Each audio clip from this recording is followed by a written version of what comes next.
Back dear student, स्वागत है आपका ये lecture series law and legal environment for business के अंदर जो हम आज नया एक्ट लेने जा रहे हैं उसका टाइटल है आपका आरटीआई, जिसको हम बोलते हैं राइट टू इन्फॉर्मेशन एक्ट। जैसे कि आपने पहले भी सुना होगा राइट टू इन्फॉर्मेशन एक्ट के बारे में कि इंडिया के अंदर जो राइट टू इन्फॉर्मेशन एक्ट है वो कब इम्प्लीमेंट हुआ था, 2005 में हुआ था। हम राइट टू इन्फॉर्मेशन की हम बात करते हैं तो जो राइट टू इन्फॉर्मेशन है वो हमारे इंडिया के अंदर हम देखें तो आर्टिकल 19 के अंदर आपका फंडामेंटल राइट है, मूल अधिकार है हमारा, ठीक है ना। तो हमें राइट टू इन्फॉर्मेशन एक्ट के अंदर हमें समझना है राइट टू नो है क्या, silent feature of this act है क्या। सबसे पहले हम बात करेंगे हिस्टोरिकल बैकग्राउंड की, हम बात करेंगे। जैसा कि हम देखें तो इस जो आपका एक्ट है 2005 राइट टू इन्फॉर्मेशन एक्ट है, और उससे पहले हम राइट टू इन्फॉर्मेशन की यदि हम बात करें तो फंडामेंटल राइट है under section 19 sub section 1 of the Indian constitutions.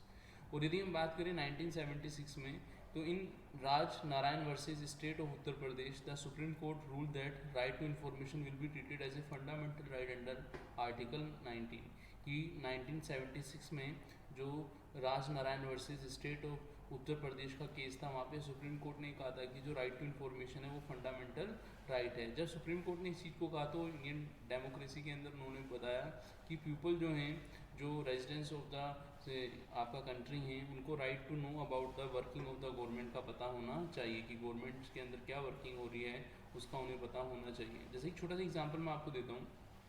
कभी आप देखें आपकी कॉलोनी में कोई रोड बन रही है, तो रोड जब पूरी हो जाती है तो उसके बाद लिखा जाता है कि जो बजट था इतना था और एक्चुअल जो था इतना हुआ, ठीक है ना। ये कॉन्ट्रैक्टर था, उसका ये कॉन्ट्रैक्ट नंबर है, इस तरीके की इन्फॉर्मेशन होती हैं। इसके अलावा आपको और भी इन्फॉर्मेशन चाहिए कि कॉन्ट्रैक्टर ने मटेरियल जो लगाया वो किस क्वालिटी का लगाया, ठीक है ना, क्या प्राइस थे, उन सब की इन्फॉर्मेशन आपको चाहिए। कॉन्ट्रैक्ट लेबर कहाँ की थी, वो सब चीज़ें आपको चाहिए, तो वो आपको राइट टू इन्फॉर्मेशन के अंदर मिल सकती हैं, ठीक है ना। अब हम बात करेंगे राइट टू इन्फॉर्मेशन एक्ट 2005 की हम बात करेंगे। तो राइट टू इन्फॉर्मेशन एक्ट जो है एक इम्पोर्टेंट एक्ट माना जाता है, क्योंकि इंडिया की हिस्ट्री में जो फंडामेंटल राइट की बात की गई थी वो इस एक्ट के थ्रू क्या होती है, पूरी होती है, ठीक है ना। आप ये देखें कि इंडिया के अंदर जो करप्शन है और जो गवर्नमेंट का जो वर्क चल रहा है, एक्सपेंस रिलेटेड इन्फॉर्मेशन है, उनको यदि हम मालूम करना चाहते हैं तो वो इन्फॉर्मेशन हमें किससे पता लगेंगी, आप समझ जाएंगे कि हमें राइट टू इन्फॉर्मेशन से पता लगेगी। इसका मतलब ये हुआ कि इंडिया के अंदर जो गवर्नमेंट है उसको राइट टू इन्फॉर्मेशन एक्ट को इंट्रोड्यूस करने का पर्पज़ यही था कि इंडियन सिटीजन जो हैं उनको जो डिज़ायर इन्फॉर्मेशन है वो उनको मिल सके, वो राइट टू इन्फॉर्मेशन के अंदर उस इन्फॉर्मेशन को ले सकें। एक छोटा सा एग्जांपल मैं आपको और देता हूँ। कभी आप ये देखें जब हम कोई एग्जामिनेशन देते हैं तो उसकी जो कॉपी रहती है, सर्टिफाइड कॉपी रहती हैं, उनको हम पहले एक बड़ी भारी फीस जमा करा के हम उनको सपोज मान लीजिए 500 या 1000 दे के हम पर पेपर कॉपी मंगवाते थे। अब उनको हम आरटीआई के अंदर भी मंगवा सकते हैं क्योंकि वो आरटीआई के अंदर इंक्लूड कर दिया गया है। अब क्वेश्चन ये बनता है कि सर जो राइट टू इन्फॉर्मेशन है ये हम कहाँ से ले सकते हैं, कहाँ से नहीं ले सकते। तो what type of information can be requested from the RTI, कि आरटीआई से हम कौन कौन सी इन्फॉर्मेशन ले सकते हैं उनके बारे में हम बात करें।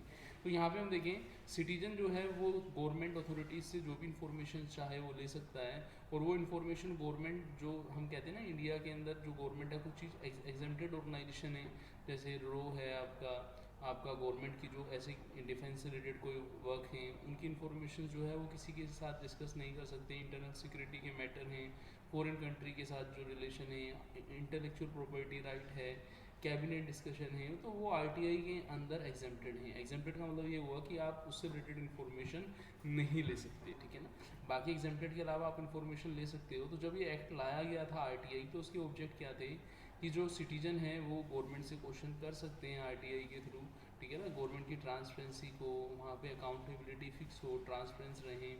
इसके अलावा हम ये भी देखें कि गवर्नमेंट डिपार्टमेंट के अंदर पहले ही माना जा रहा था कि करप्शन होता है, तो करप्शन के बारे में यदि आपको कोई इन्फॉर्मेशन चाहिए, ठीक है ना, तो वो भी आप ले सकते हैं। ये जो एक्ट है आपको एज ए हम यूँ कहें कि बेटर इन्फॉर्म सिटीजन, जिसको कंट्री के अंदर नॉलेज है सब चीज़ों की, उसमें भी इंडिविजुअल को क्या करता है, हेल्प करता है। यदि हम इंपॉर्टेंट प्रोविज़न की यदि हम बात करें, इसके इनके प्रोविजंस को मैं आपको बता देता हूँ जो हैं यहाँ पे इंपॉर्टेंट प्रोविज़न कभी कभी पूछ ले जाते हैं कि आरटीआई एक्ट 2005 के इंपॉर्टेंट प्रोविज़न क्या है। तो सेक्शन 2H ये बताती है, जैसे मैं आपको यहाँ पे बता देता हूँ कि जहाँ से हम इंफॉर्मेशन लेते हैं उसको बोलते हैं पब्लिक अथॉरिटी, ठीक है ना। जिस डिपार्टमेंट से हम इंफॉर्मेशन लेते हैं, मे बी वो ऑल अथॉरिटी जो होंगी वो अंडर यूनियन गवर्नमेंट हो सकती हैं, वो आपका स्टेट गवर्नमेंट हो सकती हैं, लोकल बॉडी हो सकती हैं, सिविल सोसाइटी के अंदर हो सकती हैं, डायरेक्टली इनडायरेक्टली पब्लिक फंड्स जिनमें यूज़ में आते हैं, तो वो सब आरटीआई के दायरे के अंदर आएंगे, ठीक है ना। तो सेक्शन 2H आपको बता रही है कि ये जो आरटीआई एक्ट है ये पब्लिक अथॉरिटी पर लागू होता है। फिर बात को हम आगे बढ़ाते हैं। यहाँ पे आप देखेंगे सेक्शन 4 जो है, सेक्शन 4(1) जो है, सब सेक्शन बी जो है, वो बता रहा है कि government has maintain proactive disclose information, कि गवर्नमेंट की ये है कि इन्फॉर्मेशन को मेंटेन करे और प्रोएक्टिवली इन्फॉर्मेशन को डिस्क्लोज भी करे। फिर हम सेक्शन सी के अंदर देखेंगे कि जो प्रेस्क्राइब्ड प्रोसीजर है फॉर सिक्योरिंग इन्फॉर्मेशन। एक छोटा सा एग्जांपल मैं आपको देता हूँ, हम यहाँ पे आरटीआई की बात कर रहे हैं, तो एक कॉमन मैन की यही क्वेरी होती है कि सर मुझे आरटीआई लगानी है तो मुझे कैसे लगानी होगी, ठीक है ना। तो सबसे पहले मैं आपको ये बता देता हूँ कि आपको जो इन्फॉर्मेशन फिल करनी होगी, आप रिटर्न में एक इन्फॉर्मेशन फिल करेंगे, उस पर्सन को एड्रेस करेंगे। सपोज मान लीजिए आप अपने एरिया के अंदर जो रोड बनी है, तो उस रोड के लिए आप जो रोड का कॉन्ट्रैक्ट जो दे रही है, मान लीजिए वहाँ पे जो भी आपका नगर परिषद है, ठीक है ना, गांव के केस में पंचायत है, तो आप उस पर्सन को एड्रेस करेंगे, उस अथॉरिटी को एड्रेस करेंगे और वहाँ पे जो इन्फॉर्मेशन आपको चाहिए आप उस इन्फॉर्मेशन के बारे में लिखेंगे। फिर जो वहाँ पे आरटीआई के अंदर जो आप इन्फॉर्मेशन मांग रहे हो, तो उसके लिए एक प्रेस्क्राइब टाइम होता है। तो सेक्शन 7 के अंदर आपको पता लगेगा कि उसके लिए प्रेस्क्राइब टाइम रहता है। जो इन्फॉर्मेशन प्रोवाइड करने वाला पर्सन होता है उसको हम बोलते हैं पीआईओ, ठीक है ना, पब्लिक इन्फॉर्मेशन ऑफिसर।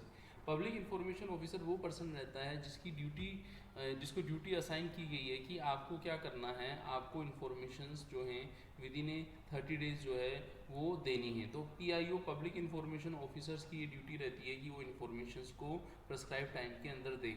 ये पब्लिक इन्फॉर्मेशन ऑफिसर होते हैं, ये इसके लिए किसकी हेल्प ले सकते हैं, एपीआईओ की हेल्प ले सकते हैं, असिस्टेंट इन्फॉर्मेशन ऑफिसर की हेल्प ले सकते हैं। इसके अलावा हम ये भी देखेंगे सेक्शन 8 के अंदर कि यहाँ पे जब हम इन्फॉर्मेशंस की बात करेंगे तो मिनिमम इन्फॉर्मेशन जो है एग्जेम्प्टेड जो ऑर्गेनाइजेशन है उनको छोड़कर उसके अलावा जो इन्फॉर्मेशन है वो कलेक्ट की जा सकती है। तो सेक्शन 8 के अंदर हमने देखा कि मिनिमम इन्फॉर्मेशन के बारे में।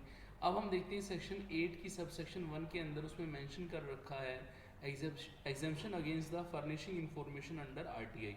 और सेक्शन 8 की सब सेक्शन 2 के अंदर ही मेंशन कर रखा है कि डिस्क्लोजर ऑफ इन्फॉर्मेशन जो करना है exempted under the Official Secret Act 1923 if the large public interest is served, कि पब्लिक के इंटरेस्ट की जो इन्फॉर्मेशन है वो आप डिस्क्लोज नहीं करेंगे, वो आपको सेक्शन 8 सब सेक्शन 2 के अंदर बताया गया है। इसके अलावा जो आपकी सेक्शन 19 है उसके अंदर 2 टायर मैकेनिज्म ऑफ अपील के बारे में बताया गया है कि यदि आपको इन्फॉर्मेशन जो चाहिए होती है, जो रिक्वायर्ड इन्फॉर्मेशन आपको नहीं मिलती है, आपको फर्स्ट टायर से इन्फॉर्मेशन नहीं मिलती है, तो आप वही इन्फॉर्मेशन किससे मांग सकते हो, आप सेकंड टायर से मांग सकते हो। तो सेक्शन 19 की हम बात करेंगे। फिर हम बात करेंगे सेक्शन 20 की। सेक्शन 20 बताती है कि यदि कोई पर्सन है वो इन्फॉर्मेशन आपको नहीं दे रहा या फिर आपको इन्फॉर्मेशन नहीं दे रहा है, फेलियर टू प्रोवाइड इन्फॉर्मेशन है, या टाइम पे इन्फॉर्मेशन नहीं दे रहा है, या फिर इनकरेक्ट या इनकम्प्लीट इन्फॉर्मेशन दे रहा है, या फिर मिसलीडिंग इन्फॉर्मेशन दे रहा है, तो इस केस में उसकी क्या पेनल्टीज़ होंगी उसके बारे में यहाँ पे बताया गया है। यहाँ पे एक चीज़ मैं आपको बता देता हूँ कि जब पेनल्टीज़ की बात आई है तो जो भी पेनल्टी का अमाउंट होगा वो उस पर्सन की सैलरी में से डिडक्ट होगा। वहाँ पे जो पेनल्टी का अमाउंट होगा वो कितना होगा वो हम पेनल्टीज़ के वाले चैप्टर के अंदर हम वहाँ पे पढ़ेंगे। फिर हम बात करते हैं सेक्शन 23। सेक्शन 23 आपको किसके बारे में बता रहा है? सेक्शन 23 आपको बता रहा है lower court are barred from entering suit and applying application, however the writ judicial or Supreme Court of India and High Court under the Article 32 and 226 of the Constitution remain unaffected। कि यहाँ पे ये बता रखा है कि जो constitution of India के अंदर जो आपका 22, 226 और 32 जो आर्टिकल है, वहाँ पे जो सुप्रीम कोर्ट है और हाई कोर्ट जो है वो इसके रिगार्डिंग इन्फॉर्मेशन जो है वो लोअर कोर्ट से वो इन्फॉर्मेशन ले सकते हैं। वो इन्फॉर्मेशन जो उनको चाहिए वहाँ से वो इन्फॉर्मेशन ले सकते हैं, जो यूजेबल इन्फॉर्मेशन है। फिर हम बात करेंगे सिग्निफिकेंस ऑफ आरटीआई की। जो आरटीआई एक्ट है ये हम सोचते हैं कभी कभी कि सीक्रेसी पर क्वेश्चन होता है, ठीक है ना, कि गवर्नमेंट ऑर्गेनाइजेशन की इन्फॉर्मेशन चली जाती हैं। तो यहाँ पे ये चीज़ ध्यान रखनी है कि इस तरीके की इन्फॉर्मेशन जो हैं, ठीक है ना, ये जो इन्फॉर्मेशंस हैं वो जो आपके सिक्योरिटी से रिलेटेड हैं वो इन्फॉर्मेशन नहीं दी जाती क्योंकि वो एग्जेम्प्टेड ऑर्गेनाइजेशन हैं, वो इन्फॉर्मेशन नहीं देंगे। फिर हम देखें ये जो इन्फॉर्मेशन है जैसे मैंने आपको बताया था 2 टायर स्ट्रक्चर है सेंटर और स्टेट लेवल पर। It is A through information commission at the centre and state level, कि आप इंफॉर्मेशन का एक्सेस आप सेंटर लेवल पर, आप जो है स्टेट लेवल पर एक्सेस कर सकते हो इन्फॉर्मेशन का। फिर हम बात करेंगे कि जो आरटीआई के अंदर जो इन्फॉर्मेशन है, वो जो इन्फॉर्मेशन है वो पब्लिक को सही इन्फॉर्मेशन देनी चाहिए, क्योंकि पब्लिक का इंटरेस्ट उससे रिलेटेड है। वो ट्रांसपेरेंस होकर इन्फॉर्मेशन देनी चाहिए। तो यहाँ पे हम इन्फॉर्मेशन की जो है जेन्युइननेस की बात करेंगे कि इन्फॉर्मेशन सही दी जानी चाहिए। फिर हम देखेंगे कि जो इन्फॉर्मेशन हम जो ले रहे हैं वो गवर्नमेंट डिपार्टमेंट से जो इन्फॉर्मेशन ले रहे हैं, उन इन्फॉर्मेशन के लिए वो जो पर्सन है वो सोसाइटी के इंटरेस्ट के लिए क्या हों, अकाउंटेबल हों। इसके लिए एवरी ईयर 6 मिलियन एप्लीकेशन जो फिल होती हैं आरटीआई के अंदर, ठीक है ना, और उनको हम जो गवर्नमेंट है आंसर करती है टाइमली, उनको उन इन्फॉर्मेशंस को प्रोवाइड कराती है, जो क्वेरीज होती हैं उनकी आरटीआई के अंदर उनको पूरा करती है, ठीक है ना, बशर्ते है कि वो इंडिया के जो एग्जेम्प्टेड ऑर्गेनाइजेशन हैं उनसे रिलेटेड नहीं हो। फिर हम बात करेंगे कि जो हम इंफॉर्मेशंस के लिए जो हम टाइम टू टाइम गवर्नमेंट्स के अंदर हम देख रहे हैं, तो वहाँ पे वो जो पर्सन है जो इन्फॉर्मेशंस दे रहे हैं, तो वहाँ पे उन पर्सन को कुछ राइट्स भी होने चाहिए, ठीक है ना। These applications seek information on a range of issue from holding the government accountable for delivering the basic rights, इसमें basic rights वगैरह को डिस्कस किया जाना चाहिए। Entitlement to questioning the highest offices of the country की हम बात करेंगे। इसके अलावा हम ये भी देखेंगे कि आरटीआई के अंदर जो पर्सन इंफॉर्मेशन ले रहा है गवर्नमेंट से, ठीक है ना, वो corruption, human right violation, wrong doing by the state, इस तरीके की इंफॉर्मेशन है या फिर नहीं है, ठीक है ना। तो ये भी हमें देखना है कि नेचर ऑफ इन्फॉर्मेशन जो प्रोवाइड की जा रही है वो किस तरीके की है। हम जो इन्फॉर्मेशन दे रहे हैं उससे एक्सेसिबिलिटी होती है, पॉलिसीज़ और डिसीजन जो गवर्नमेंट के हैं, जो गवर्नमेंट के जो सिटीजन्स हैं, ठीक है ना, तो उसमें वो हेल्प करनी चाहिए। फिर हम बात करेंगे कि जैसे कि हमने लास्ट टाइम में देखा था कि जो फंडामेंटल राइट है आर्टिकल 19 के अंदर इन्फॉर्मेशन का, राइट टू इन्फॉर्मेशन का, तो जो गवर्नमेंट है, गवर्नमेंट अकाउंटेबल है इस आरटीआई एक्ट के अंदर, जो पर्सन है वो रेस्पॉन्सिबल है इन्फॉर्मेशन देने के लिए। फिर हम देखें रिसेंट अमेंडमेंट क्या है इस एक्ट के अंदर। तो आरटीआई एक्ट जैसा कि आपको पता है अमेंड भी हुआ है, जैसे बिल 2013 की हम बात करें तो उसके अंदर रिमूव किया गया है पॉलिटिकल पार्टी को, ठीक है ना, पब्लिक अथॉरिटीज़ के अंदर उसमें नहीं रखा गया है उनको पब्लिक अथॉरिटी के अंदर। जो ड्राफ्ट प्रोविजन 2017 था उसके अंदर ये भी रखा गया है, in the case of death of applicant can be more attacked on the life of the usual work. ये होता क्या है कि जब कोई पर्सन है उसकी डेथ हो जाती है तो उसका जो भी हम कहते हैं ना उसका जो लीगल रिप्रेजेंटेटिव है, जो हित चाहता है उसका, तो हम ड्राफ्ट 2017 के अंदर हम बात करें तो the draft provision 2017 which provides for the closure of case in case of death of applicant can lead to the more attack on the life of the whistle blowers. फिर हम बात करेंगे the propose RTI amendment act 2018 जो था उसने क्या बताया था कि वो सेंटर को पावर देता था किसके लिए, वो टेन्योर के लिए, salary of the state information जो आपके 2 टायर थी, स्टेट थी और सेंटर इंफॉर्मेशन कमीशन था, स्टेट इंफॉर्मेशन कमीशन था, सेंटर इंफॉर्मेशन कमीशन था, उनके टेन्योर को फिक्स करना, उनकी सैलरी को फिक्स करना जो आरटीआई एक्ट के अंदर है।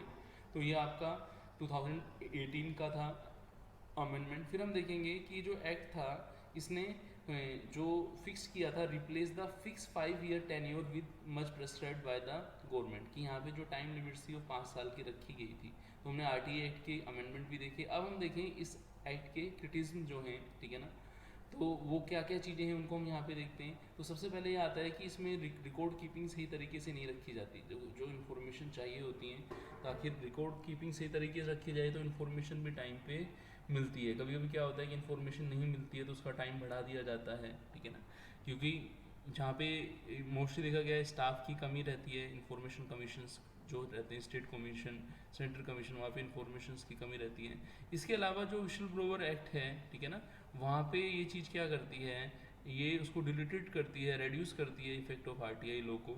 इसके अलावा गवर्नमेंट जो है प्रोएक्टिवली पब्लिश इन्फॉर्मेशन नहीं करती। क्यों नहीं करती? क्योंकि गवर्नमेंट को पता है कि since the government does not proactively publish the information in public domain, क्यों ये लीड करता है increase in A number of RTI application, ठीक है ना, आरटीआई एप्लीकेशन इससे बढ़ती हैं, ठीक है ना।